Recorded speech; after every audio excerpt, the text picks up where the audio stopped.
What's going on, YouTube? This is Mag Dog TV coming back with another one. Cleveland's media just confirmed that the Cleveland Browns are likely to take a quarterback in this year's upcoming NFL draft.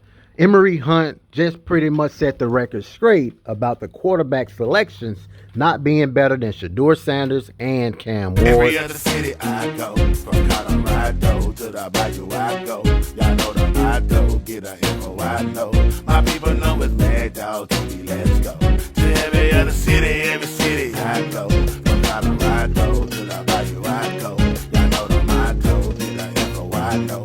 My people know it's Mad Dog TV, let's go. To every other city I go. From Colorado to the Bayou I go. Y'all know the motto, get a info I know. My people know it's Mad Dog TV, let's go.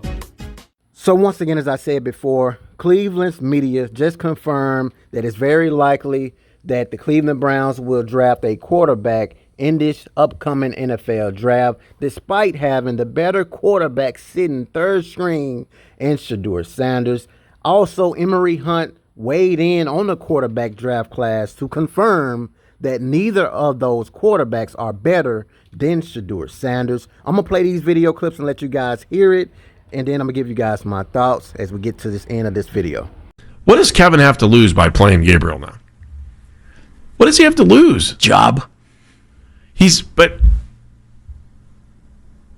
how?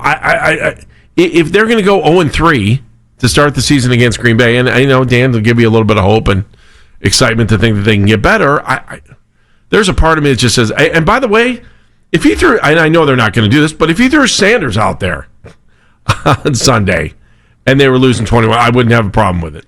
Well, you're going to go in. You're going to go in pecking order, and right now the pecking order. It's the only reason I'm doing that. Yeah, right now the pecking order is Gabriel Sanders.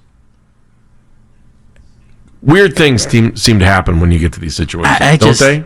I just look at the three quarterbacks who are here, and it's why it screams to me that Deshaun's going to play when he's healthy, unless one of the rookies. You just changed on that theory too, didn't you?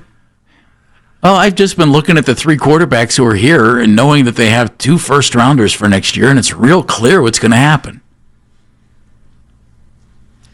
I just feel like we're driving on the same. If one of the guys goes in at quarterback, you know what? We're on Jeff. If Joe happens to start playing a little better, and I'm not faulting his game, he's been okay. Threw for 290 yards against the Bengals.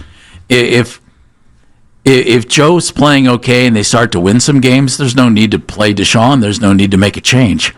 If they keep losing games, it doesn't do you any good to play Joe. It might not do you any good to play Dylan or Shedeur, because you're just looking at me. I'm looking at next year, and I know you have 2 first-round picks, and you're going to take a guy. And that's why I would play Deshaun. Let me ask you. Because Deshaun, if he goes out and plays really well and you're going to take a guy, maybe somebody will give you something for him.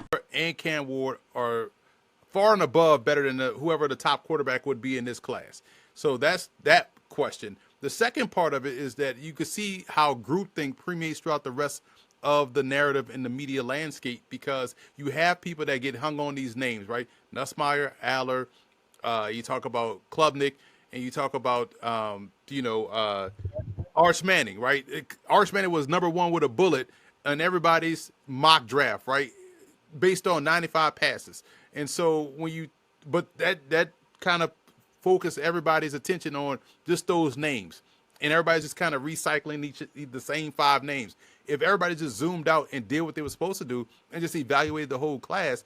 I agree with Emory Hunt 1,000%. The quarterbacks that are coming out this upcoming NFL draft are nowhere near better than Shedeur Sanders or even Cam Ward, for crying out loud. And if you look at the QB tracker as far as college go, you can clearly see neither of these quarterbacks separate themselves. Arch Manning wouldn't even be number 1 if we had week 2 QB tracker, because he has thrown 3 interceptions. He has struggled against a UTEP football team who was 41.5 underdogs. I know because I sports betted this, and I said that UTEP would cover because I seen enough in Arch Manning to know he's not what everybody is saying that he is. He is Arch Manning, but he's not Peyton Manning that everybody was trying to tell us that he was going to be. That is just not who Arch Manning is. He's a run-first quarterback, throw second. He's not even a pocket passer when you look at his game film. But I'm just pretty much showing you guys that, yes, Arch Manning would not be in my top 5, but I wouldn't be surprised if Cleveland still take him first round, first pick, because they have had over 30 different starting quarterbacks in the last decade. They lost with Baker Mayfield. They lost with Jameis Winston. There's so many quarterbacks that are doing better elsewhere than the Cleveland Browns, so it wouldn't surprise me in a bit.